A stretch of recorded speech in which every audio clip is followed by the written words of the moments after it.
Good afternoon, and welcome to the first of 2020's Many Paths, Many Visions episodes, brought to you by the Labyrinth Society and with your host, Christiana Brinton. This series theme I call Tales of Using Labyrinths While We Shelter in Place. And my guests and I will be exploring the many ways the COVID-19 pandemic has impacted the worldwide labyrinth community, while also calling us to use labyrinths privately to foster creative care healing solutions during this quarantine phase. Joining me today is Maia Scott, an interdisciplinary artist, labyrinth designer and builder, writer, body worker for Berkeley and Spa, and accessible visual and performing arts instructor at City College of San Francisco. Maia is also a Veritas certified labyrinth facilitator and a past TLS gathering featured speaker and workshop presenter. She lives normally in San Francisco, California, but I think she's staying with her parents up in the Sierras during this shelter in place time that we're in. So if you're joining us today on this GoToMeeting session, please keep your sound muted by making sure the microphone icon in the upper left of the GoToMeeting control panel has a line through it. This icon and others will appear on your computer screen once you log in.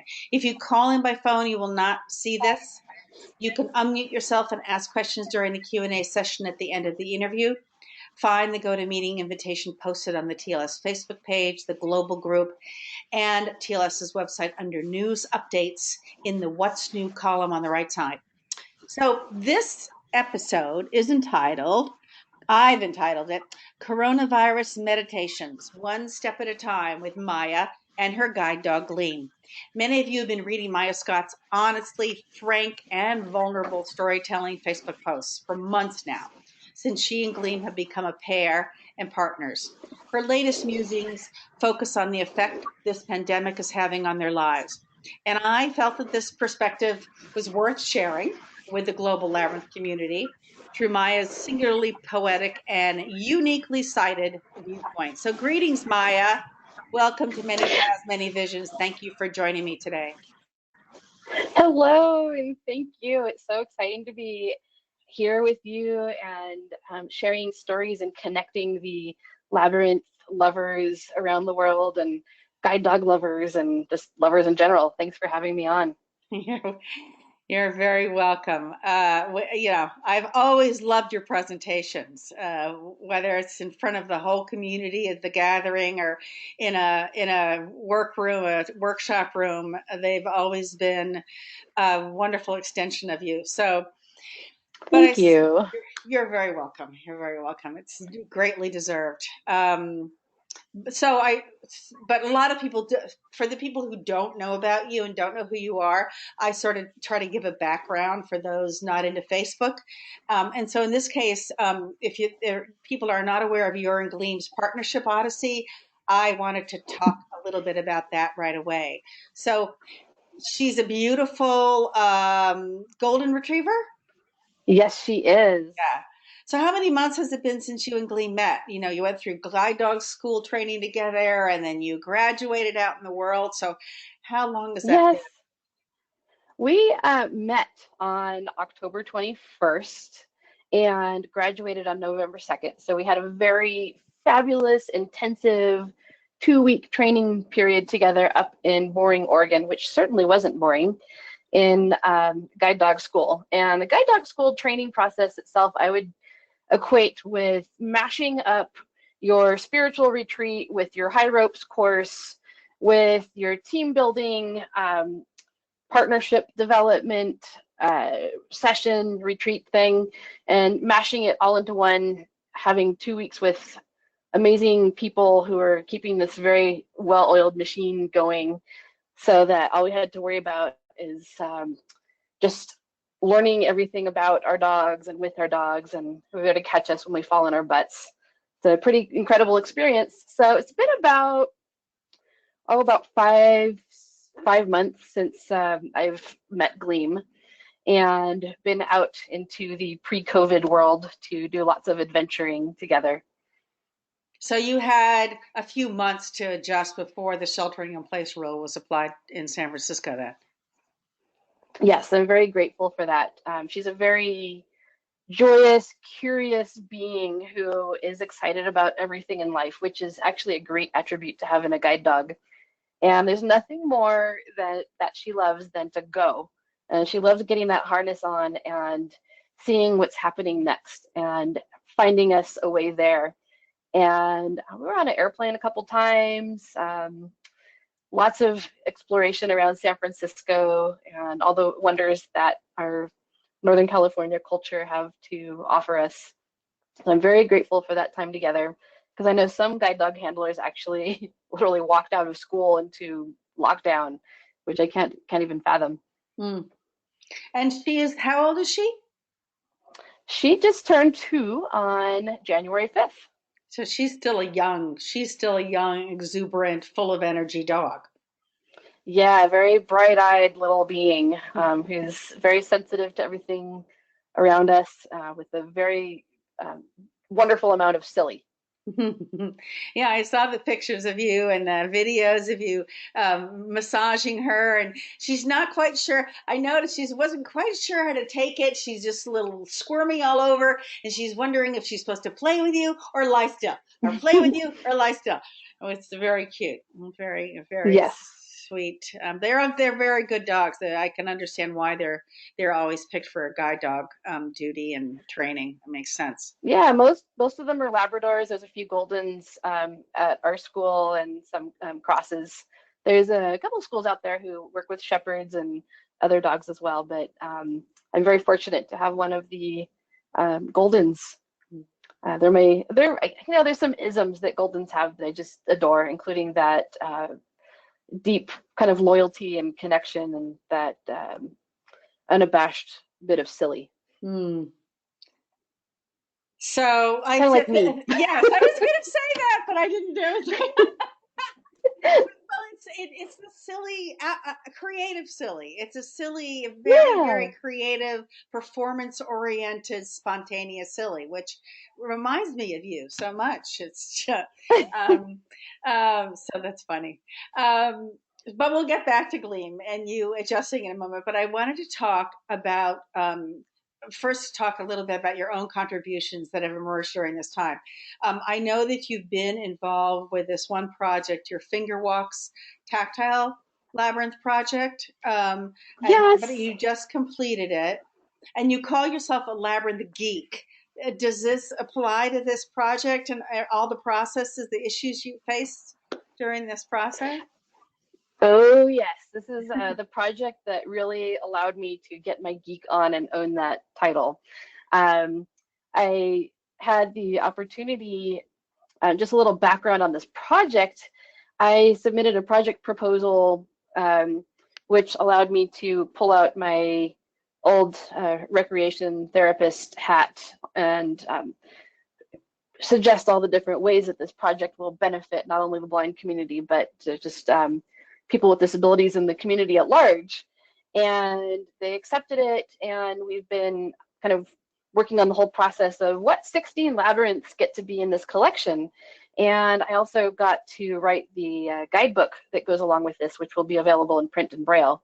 And these tactile labyrinths are going to be thermoform printed, which is basically when somebody takes an image and creates a mold, and this kind of vinyl plastic that's thin enough that it can be in a book, kind of like paperish, is melted over the form. So we'll have 16 of these images. And so the geek part really came on when I had to do a lot of research to figure out the very concise bit of information that's going to accompany each of the images and allow select some resources that people could look into further if they want it. So it was a lot of sleuthing and tapping into the brilliant minds of the collective labyrinth community at large, including Jeff Sayward, who did a lot of kind of myth busting and detail fixing of the content. And yeah, I really got to get deeper into labyrinths than I knew, and just learned stories about appropriation and inspiration and challenge and problem solving, and it's just been an incredible journey. Oh, and how where does the project stand now? Where are you with it? Well, like a lot of things right now, in a sound. Yeah, So I had a feeling. Yeah. sadly, they were right on the cusp of going into production. They did a trial run, and they had a 10% scrap rate, from what I understand, which is a lot of garbage, a lot of unnecessary garbage. So they're having to kind of recalibrate some, a couple things on their machines to get the thermoform printing and the color printing to play nice together so that we have a beautiful product. So APH, American Printing House for the Blind, closed down kind of right while that was on the production line. So sadly, it is not available at the moment, but I'm hoping that at the end of this, on the other side, they will come live with it and it will be available for purchase at aph.org. Again, that's apple pear hamburger.org. Not remembering my proper, what do you call it, marine lettering or Yeah, I know. whatnot. Apple, yeah, right. Henry something. But this is American Printing House for the Blind. That's what it stands for, right? Yes, American Printing House for the Blind.org, aph.org. Okay. And I don't know what the cost is going to be yet. Unfortunately, thermoform printing in small batches, as with anything in small batches, is not cheap. And they're, I don't know, they're expecting it to be under $100, which is a little scary. The good part is it is 16 different finger labyrinths in one batch. So you can go on an adventure every day, a different adventure every day for 2 weeks without putting on the same hat, which is And kind of cool. do you know how this is going to be packaged? It'll be packaged in a box and people will get the whole box or it'll be in a book form, or how is it going to be sold to people? Do you know? Fun question. I think this is what I think. I haven't seen a final product yet, so I'm not sure how the guide is going to be bound. I know it'll be prettier than stapled. I'm not sure if they're going to spiral bound it or kind of saddle stitch it. We'll see. And of course, it's going to come in print and in braille. And the labyrinths themselves, um, I believe, will come with binder rings, like 3-ring binder rings. So they can be kept all together, but you could also pop them apart and have whichever, put whichever ones you want on top. And all of that is going to be slid into some kind of schmancy envelope so that it can pack small on your bookshelf. Yeah, yeah. Cool. That is wonderful. So the big question I have is, how do you get, if you're talking about under $100, that can still be a huge amount of money for people who often barely even have access to um, laptops and Yes. smartphones and everything else. How are they going to pay for this? And are there grants or anything to get this into the blind community, the sight-impaired and blind community? Do you is that Good news and bad news. There, from what I understand of a friend who is a VI teacher in New York, a teacher of visually impaired, to specify there. She has access to a quota program offered by the federal government. So she and other special education instructors and programs that serve people with disabilities have the ability to apply for funding from programs like APH and certain items, which I'm very excited that FingerWalks is going to be available under quota. So they can purchase it for their school or their organization or for students, which is great. But I really wish that there was some way to make this more available and more accessible financially, as well as physically and visually, to individuals and nonprofits who don't have quota and don't have that. So I'm kind of been looking around for grant possibilities and things like, what if we could have a grant that would allow APH to offer it for half the price and have the grant pay for half. And that would be incredible and certainly make it more accessible in more than one way. Well, certainly. I mean, do most, okay, so I am displaying my ignorance. I apologize for this, but do most of VI, you call them visually impaired VI people, blind people, do they go to regular schools nowadays, or are there still like schools for the blind, and like Both schools and for the, I would say it's kind of an interesting mix of people who are blind or visually impaired. For example, I have a number of students that are in the programs that I teach through City College, where I visit programs and services for adults with intellectual and developmental disabilities.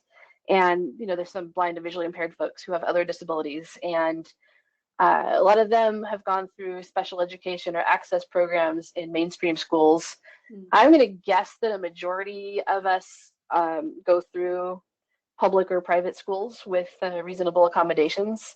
And yes, there are still schools for the blind out there that serve a part of the population, either as boarding schools or they're close to home, and it's a good way to go.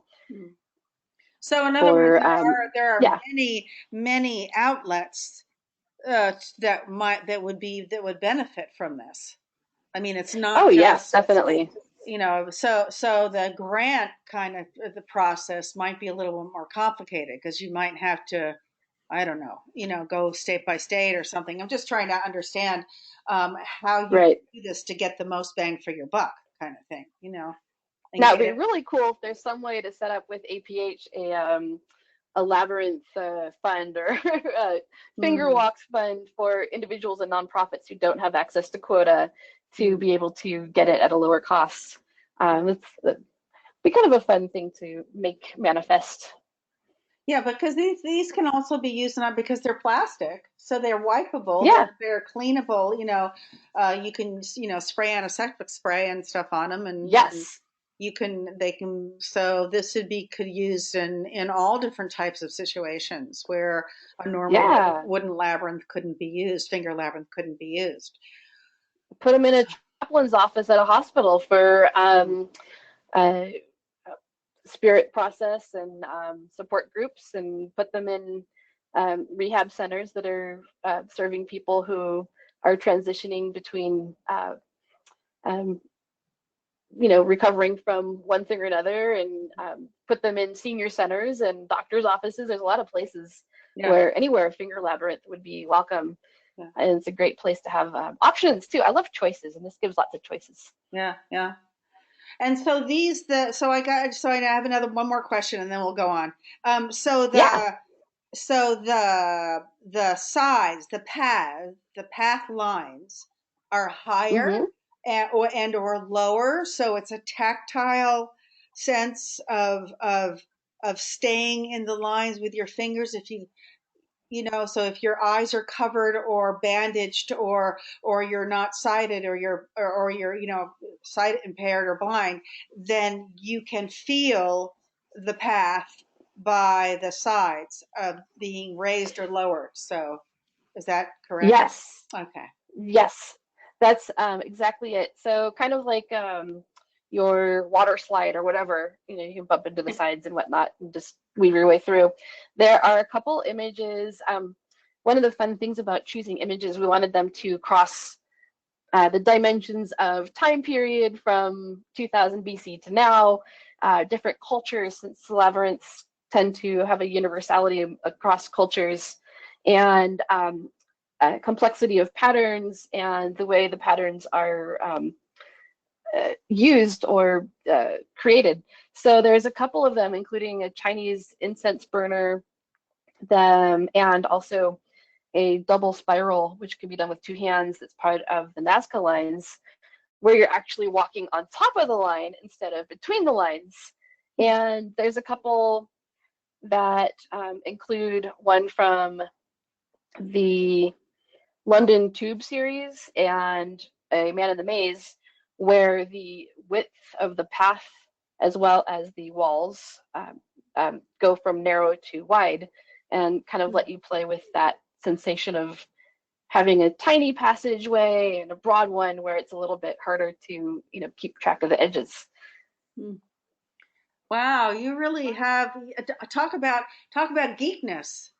You really have you really have thought about this a lot. Wow, this sounds wonderful. I want one of them. I want to have one of these.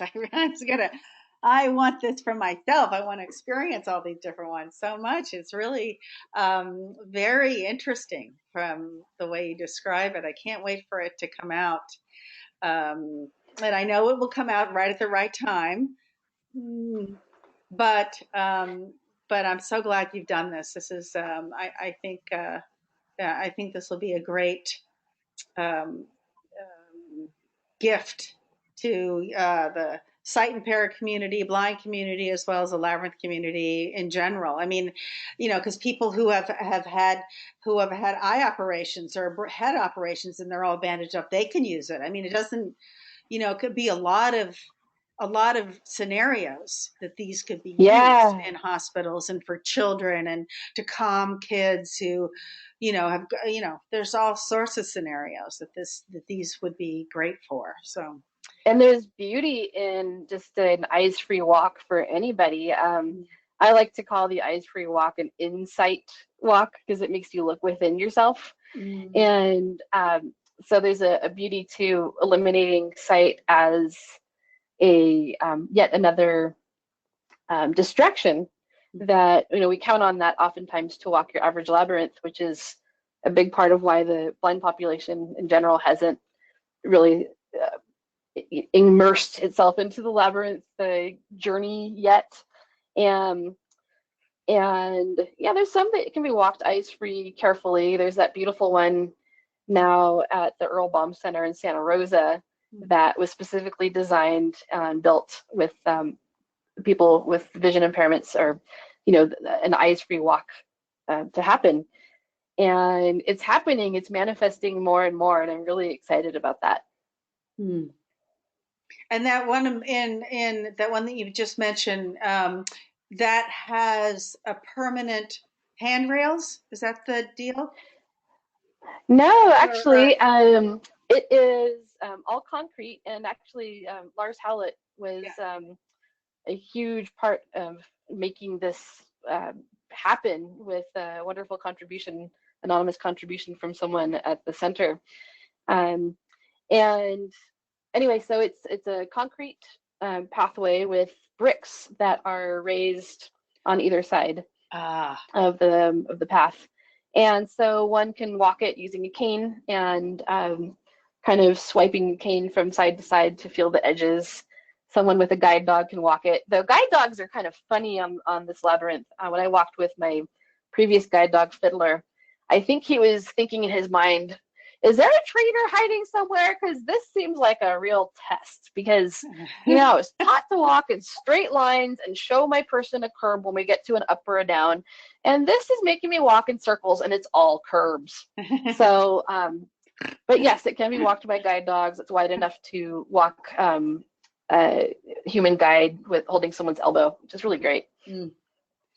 Okay, let's get back to you and what our discussion is here. So, you're since mid-March, because I can talk about this forever easily, and so could you, obviously. So, Yes. so your Facebook page, your posts have documented the sheltering in place parameters that you're experiencing, and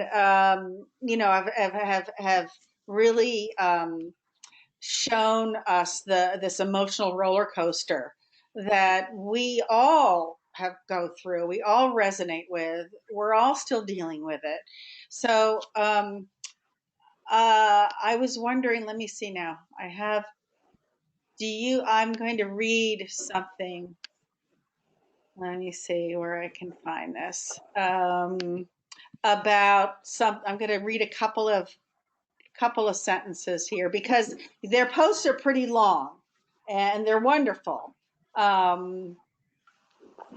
But I wanted to read where is there some. And they're public on Facebook too. So if you Oh want yeah, more, you can yeah, always go find it. Yeah. So I wanted to read. Now, what is it? Where is it that I wanted to read here? So I have this down here. Oh, here we are.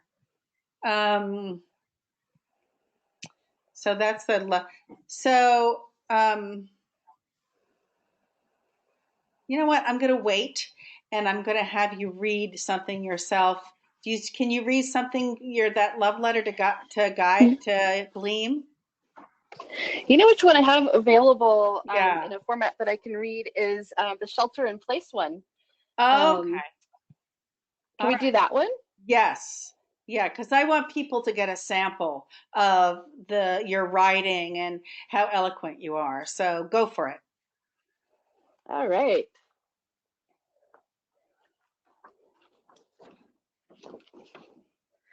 We shelter in place, 2 pixels caught in time and space, in suspended animation, awaiting the manifestation of a new big picture that even the keenly sighted struggle to see. My partner breaks out in spirals of joy at a whim, filling this once upon a sanctuary with abundant light, and forges steadily forward, pace by pace, towards the grocer's door, gently accepting that the harness goes on for a new breed of chaos. Quite opposite are vectors about the city, and my spirit ebbs and flows, a tenuous bloom, unsure about opening wide to this new season. A little time goes to hibernation and the anesthetic properties of sleeping off the culture shock of isolation from other human bodies. She holds a soft and forgiving space for me, one of balance, wagging all of her, showing she loves all of me. And the space sings with the golden light, contagious as this disaster breathing on the windowsill. And there is ample space for creation in this womb of moistened stillness. And new things seed to grow, reaching, spiraling up and outward towards future positive. This is my chance to harvest the beautiful things hoed under in the name of obligation and exhaustion.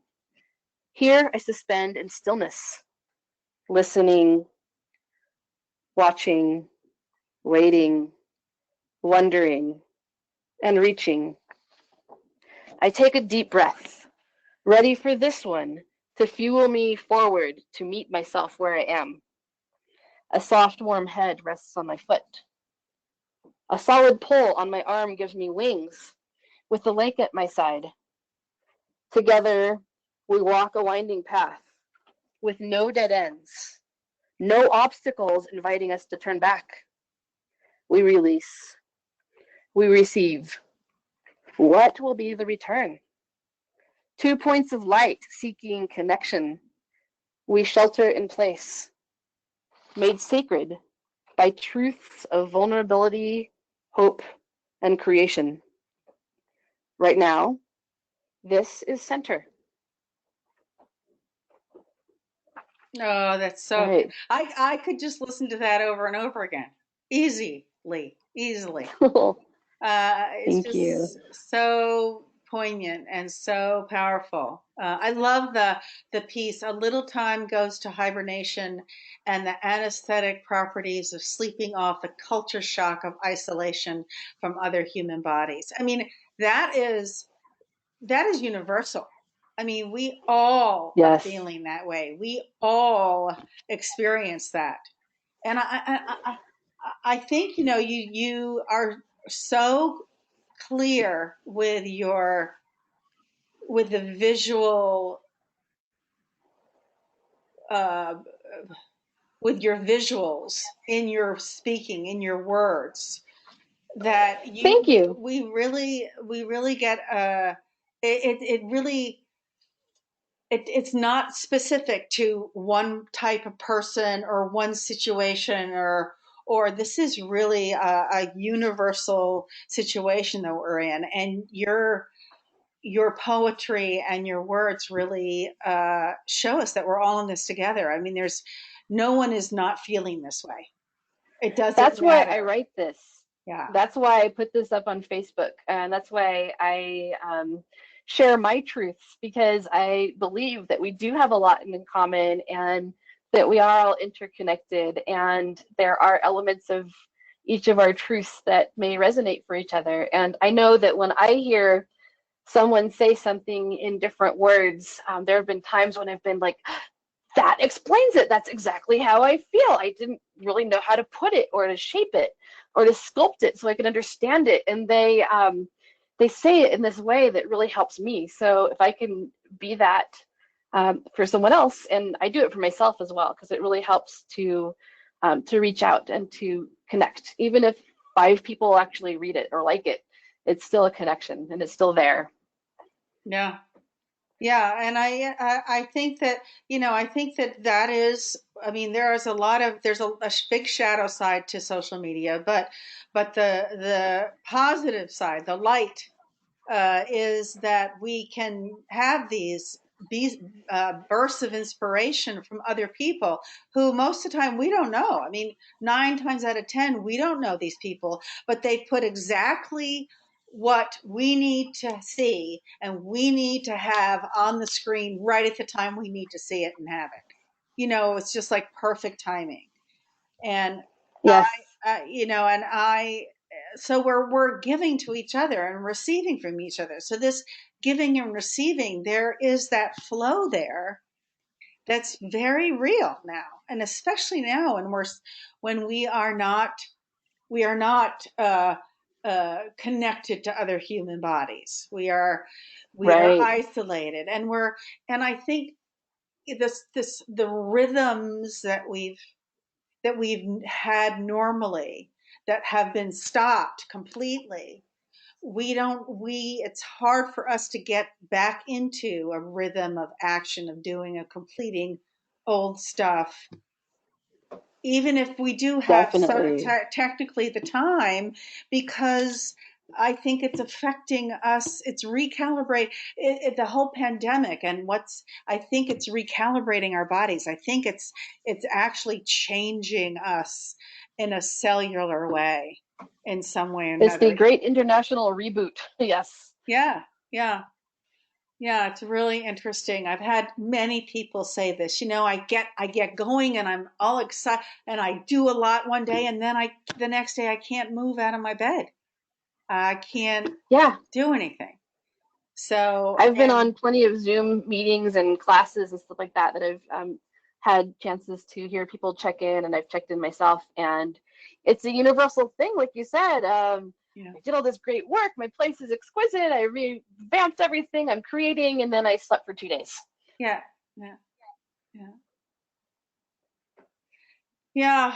Um, so what do you do? So you walk Gleam. So how do you have your parents there, which is wonderful. That must be wonderful to have that and to be, up where the air is clear and fresh, and it's quiet when you walk with Gleam. There's snow on the ground, right? There's still snow on the ground up there. Yes, she's she's just been a nut bucket. She loves smashing her face in it and spinning donuts and stuff like that. It brings me a lot of joy. Definitely having time with my parents as they're aging.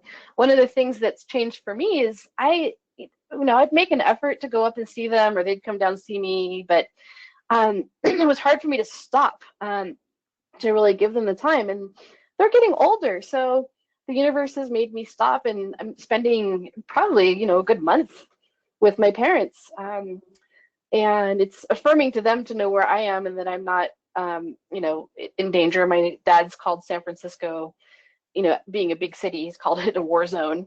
Mm. Um, so I know they're affirmed, knowing that I'm safe. And as far as I love the idea of just the things that we do to sustain ourselves as I think you had mentioned talking earlier about it being medicine and uh, beyond pills and taking zinc and all that kind of stuff. There's things that certainly have bolstered my spirit, and having a bolstered spirit and a happy place and space in my physicality in my heart is definitely a booster for physical well-being.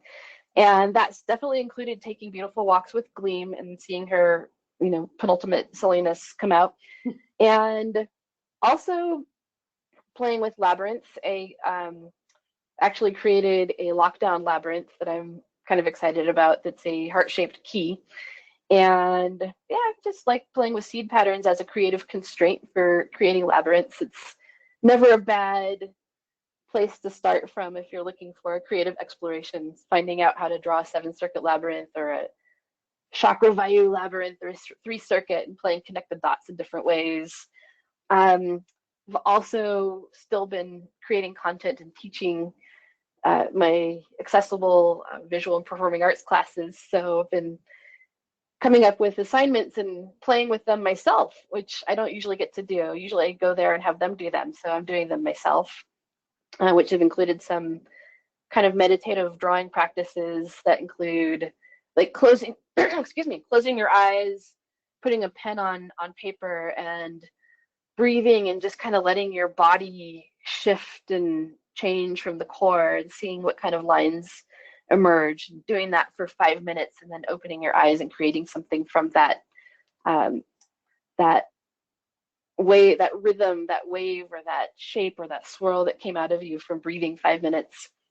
And using the same shape over and over and over again, turning your paper 4 times and using 4 different colors to create a background and seeing what emerges from that. And also dancing, creating work, just movement pieces and trying to learn how to twirl silk flags.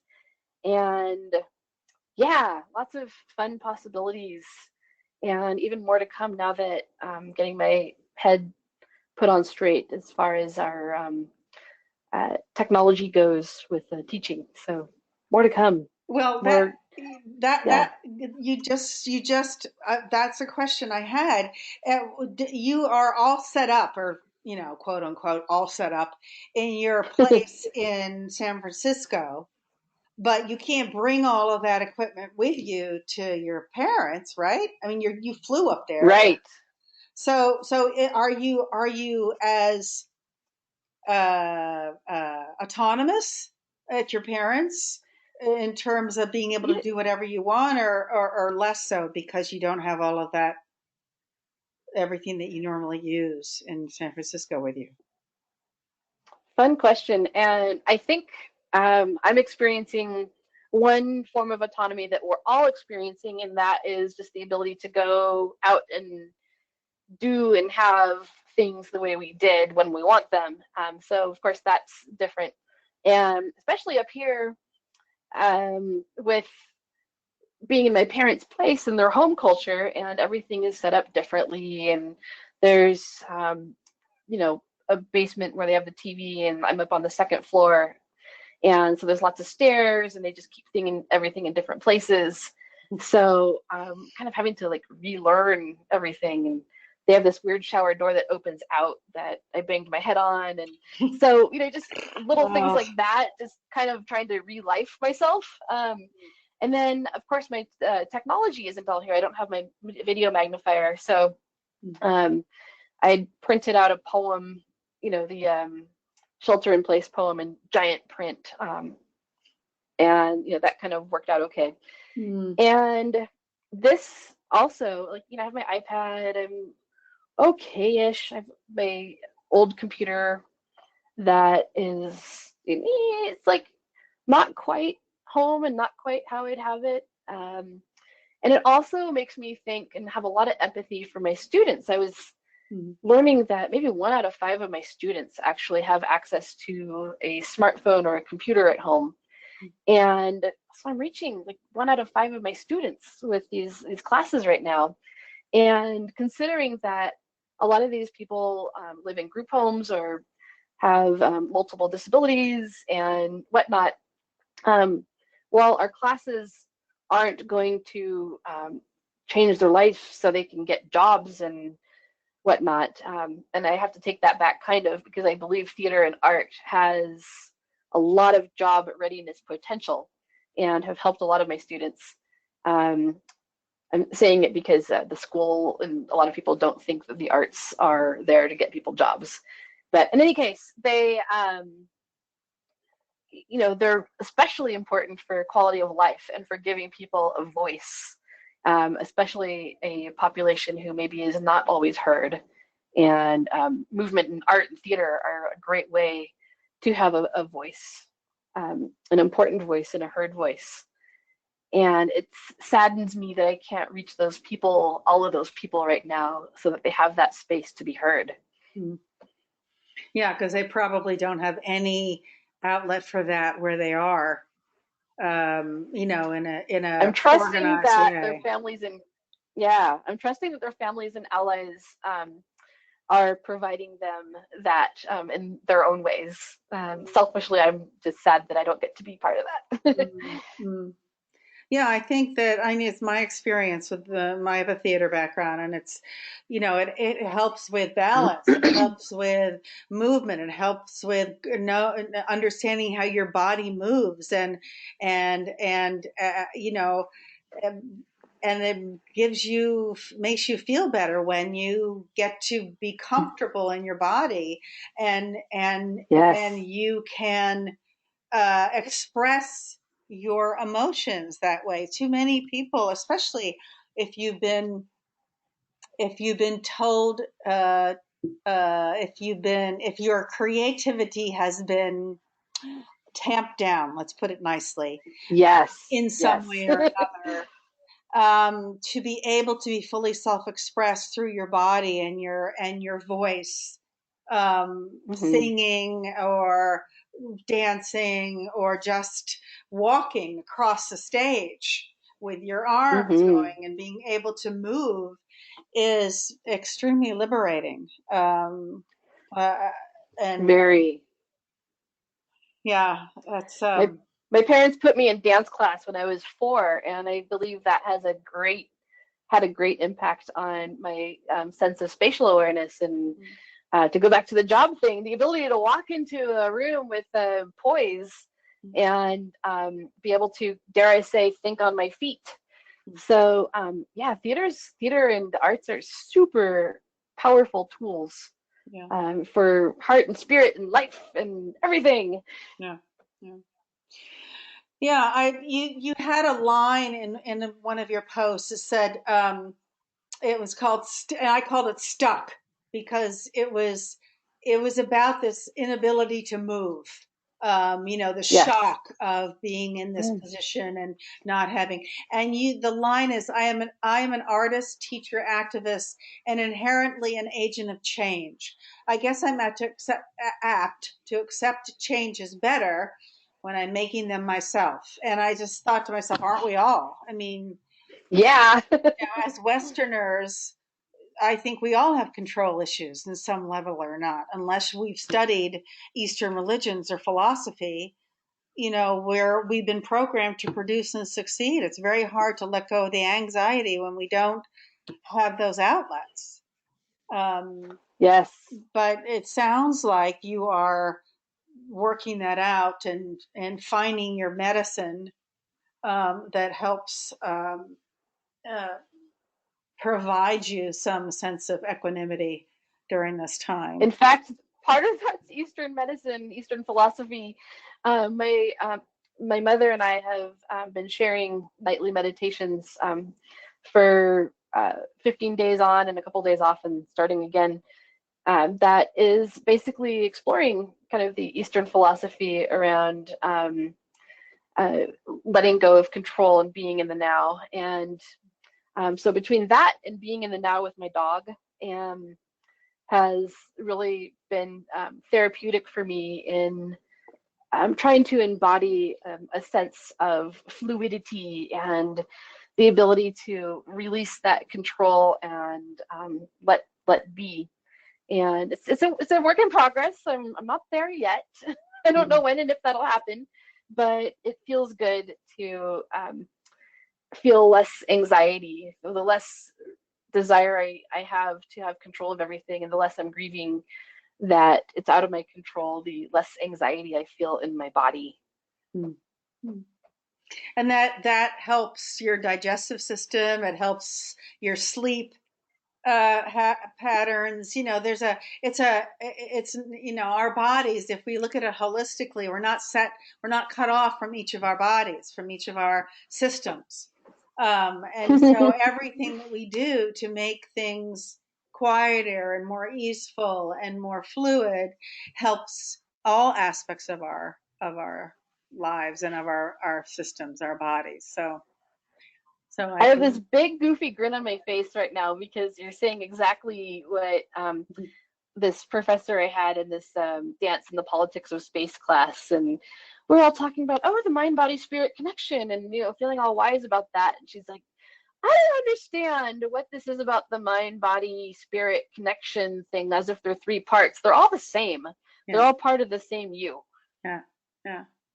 Yeah, they make it. It's like the quantum physics. I mean, as soon as you do one, it's felt everywhere else. And you can't separate them. And therefore, everything you do has an impact on your entire system, and continues to have an impact. Right on. So, and we don't really understand that, especially with allopathic medicine. Allopathic medicine is wonderful. It's made done incredible things for people with the hearts implants and the everything and all of that, and keeping veterans and armed soldiers alive and being able to send them home. But in terms of this whole idea that there is this deep and abiding and eternal connection between all systems and aspects of our body, and in our solar system, that is us.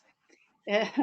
um, it's too bad, but it's changed a lot. I wanted to read you. The other aspect of this is your constant referral to gratitude, and we Yes. want yeah. And you write in a post about gratitude, and you list things you're grateful for, and that I worked for. A business, a small nonprofit that was all about Japanese Nikon philosophy. And one of the aspects of that was gratitude.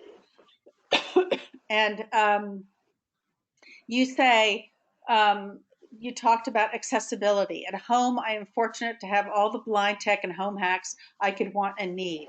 Away from home on lockdown, I am fairly well equipped, but not to where I feel fully autonomous. On the best of days, many people with disabilities don't have all the tools they need to do life. So and then you have a whole other list of all different things that you're grateful for. And that emotionally, I think that idea of listing the things, I know when I am really stuck, like I can't move out of my bed this morning. I just want to put the covers over my head and not move for the next 3 months until this is all over with. I really, really just want to do that. That is a way to shift that by thinking about, well, what am I grateful for? And oh, and that always helps me. Even if I just think of Yes. three or four things, it changes my mood. It changes my emotional timber. Um, And yeah, just putting out the deep-rooted Westerner that I am. That's one thing that I have control over is my awareness of things that I'm grateful for. So that's my control trip these days, is listing 10 gratitudes in various ways, and just thinking about all the different ways that we can be reminded to do that, in addition to that, those moments when you hit bottom and your feet are touching and you need something to help you spring back up to the light. Climbing a ladder of 10 gratitudes or 3 gratitudes is a very powerful tool, like you said. And I've used different ways, everything from, doing a list 1 to 10, as I did on Facebook, and also stringing 10 beads together that I can pull and list a gratitude, keeping that in my pocket, or having 10 stones in a little bowl and palming each one, and infusing it with a different gratitude. There's so many ways. Um, Walking a labyrinth, a classical labyrinth or a Chartres labyrinth, and every time making a turn, listing a gratitude. It might be 32 of them, depends on how big of a labyrinth you want to walk and play that variation with. Yeah, yeah.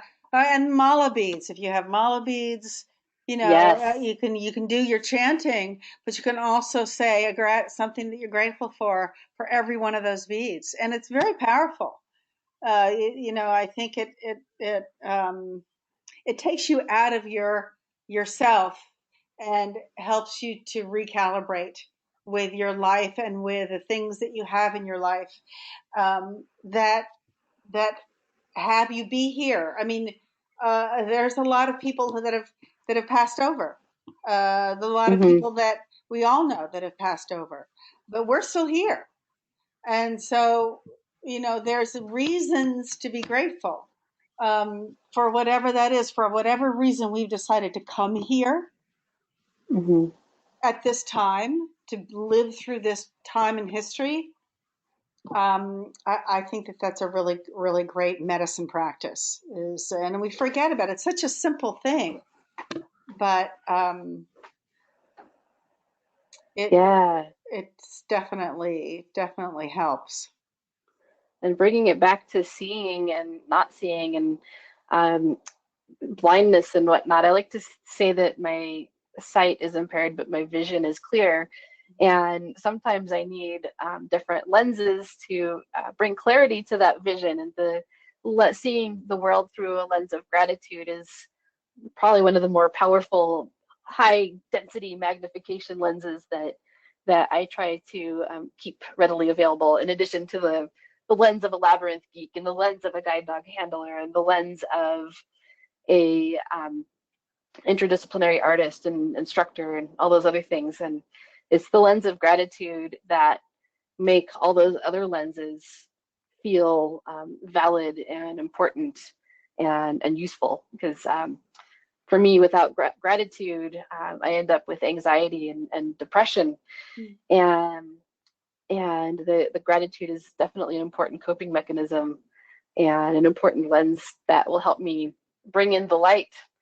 Not enough light to burn things, but definitely enough light to just prismize colors and enlarge things and warp them and twist them into fun shapes and possibilities and dreams. Mm. Mm. Wonderful. Wonderful. I have one thing that I want to, it's a little over, but I want to read, speaking of gratitude, I'm asking for this right now because of this. Um, and I'm going to read it because you probably haven't made your love letter to Gleam. Yes, And can I read that? I would be so honored and delighted if you could read it. It would be Okay. beautiful to hear it from someone else's voice too. Thank you. It is just the sweetest, beautiful pan to gratitude. But I might get choked up and weepy, so just bear with me.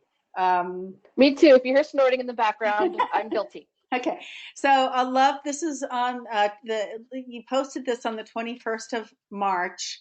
A love letter to my guide dog, dearest Gleam, gleamy golden heart of my heart. Fierce, deep gratitude for your bottomless loyalty and compassion right now. I know your rhythm. I lost track of mine. The simple things that sustain you spackle the holes and abrasions letting in the cold. We venture out for varied forms of relief. Even now, you put your whole heart into the harness, leaning in to catch the wind and breathe into yourself wisdom on the wind. This little Ferrari, I love that, Ferrari, yearns to go. Fly, surge forward past obstacles, targeting near, distant futures abundant with goals and treats which are often one and the same. How can fate Relegate your boundless love of your work to secluded places where your spirit is prone to collect a gray layer of dusty motes heavy with yearning and expectance. So you settle for the pseudo destinations of lakeside walks where the flight of birds on its ruffled surface, runners with strollers, and pet pooches become as tantalizing as a peanut butter Kong. And you settle for the micro instead of the macro, resting with a part of your body softly draped over me as I escape into worlds unreal, manifested by other dreamers. I reach over your head, grappling for a moment of contact with friends, with anyone who will touch me gently but firmly with a good word. You stay close, yet safely away as my pent up, angsty insecurity frees itself from my eyes, my voice, my heart. I know it hurts you as much as if I kicked you. I want to protect you, though. I don't know how to, because even the brave and the experts can't yet tame this invisible monster that binds the world together as it forces space between us. And I also count on you. Is it too much? And our 600 square foot apartment sanctuary proves a wonderland of possibilities, symbolism, and anomalies for you to explore and show me.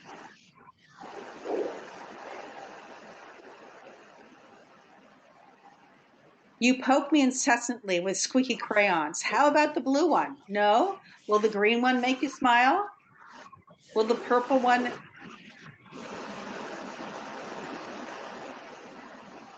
make you unstuck from becoming a slumping media zombie? Or maybe you are telling me rather blatantly to pull out colors of my own and create. Dance, you say.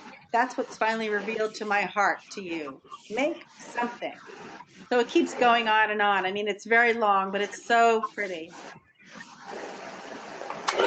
Thank you. And yeah, she So also really loves wonderful. my rock collection, which is kind of funny. Oh, yeah. I didn't read that part. The crunchy ones. I love this.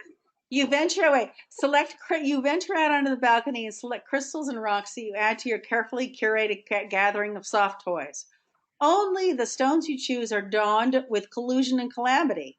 I think you choose them because somehow you know fugacite, formed of lightning striking sand, obsidian, born of volcanoes, tektite meteor that hit Earth, and then you scatter other stones at gentle fears and negative energies. Thank you for not eating them, though you are small enough to gulp down easily. Though they are small enough to gulp down easily. And I will forgive you the crunch crunch cues that alerted me to the decimation of a nice chunk of amber into little bits before you. Amber is a stress reliever stone, and so is chewing.